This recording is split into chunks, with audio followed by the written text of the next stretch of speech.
Guilt tripping. Have you ever said no and somehow ended up feeling like the bad person? You didn't hurt anyone. You simply protected your own time. But then comes the sentence, "Fine, I guess I can't count on you." Suddenly, you start questioning yourself. Maybe I really am being selfish. And that's where guilt tripping begins. Instead of asking for what they want directly, they make you feel bad for not giving it to them. And the trick can be incredibly subtle. It might sound like, "After everything I've done for you," or "If you really cared about me, you would do it." But caring about someone doesn't mean saying yes to everything they ask. Gaslighting. But what if someone doesn't make you feel guilty, and instead makes you question your own memory? You clearly remember what happened, but they insist that never happened. So you start doubting yourself. Maybe I remembered it wrong. Then it happens again and again. Eventually, you start trusting their version of reality more than your own. This is the core of gaslighting. It's a pattern of manipulation that can make someone question their memories, perceptions, or judgment. And it doesn't always sound aggressive. Sometimes it sounds completely reasonable. That's what can make it so confusing. If you repeatedly find yourself questioning your own reality, pause. Write down what happened. Talk to someone you trust, and don't automatically assume you're the problem.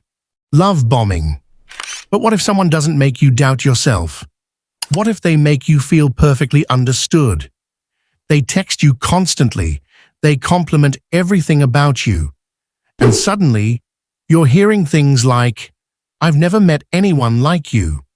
At first, it feels incredible, but sometimes, the intensity itself is the warning sign.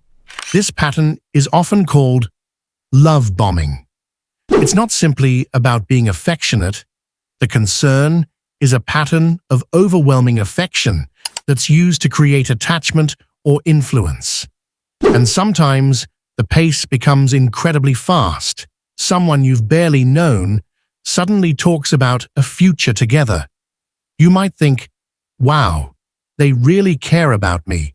But then, the attention suddenly changes, and you find yourself chasing the attention you used to receive. That's why healthy relationships aren't measured by how intense the beginning feels, but by how consistently you're treated afterward. Silent treatment. But manipulation doesn't always come through words. Sometimes, the silence itself is the message. You send a message. You wait for a reply. Nothing. You try again. Still nothing. Now your brain starts filling in the silence. Did I do something wrong? Are they angry with me? This is where silent treatment can become manipulative. Healthy communication can include taking space to cool down. But there's a difference between taking space and deliberately ignoring someone to punish them or control their behavior. If someone needs space, they can communicate that. You shouldn't have to guess what silence means. Emotional blackmail. But what happens when someone doesn't just make you feel guilty? They use your emotions to get what they want. That's emotional blackmail. It usually starts with a choice. You say no, and suddenly the other person changes the question. If you loved me, you'd do it. Now saying no feels like proof that you don't care. And that's the trap. Your decision is no longer about what you actually want. It's about avoiding the emotional punishment that might come afterward.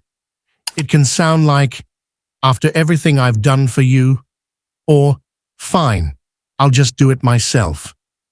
Healthy relationships can involve disappointment without turning love into a bargaining chip. You can care about someone and still say no. Playing the victim. Sometimes the conversation starts with their mistake.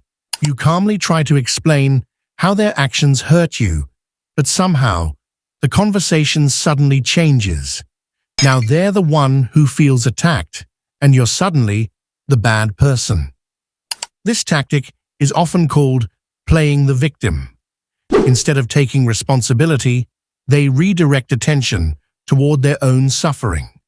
And suddenly, you're comforting the person who hurt you. But here's the important difference. Feeling hurt doesn't automatically mean someone is manipulating you. The problem is when every conversation becomes about protecting one person's image, instead of honestly dealing with what actually happened. A healthy conversation allows both people to have feelings, while still taking responsibility for their actions.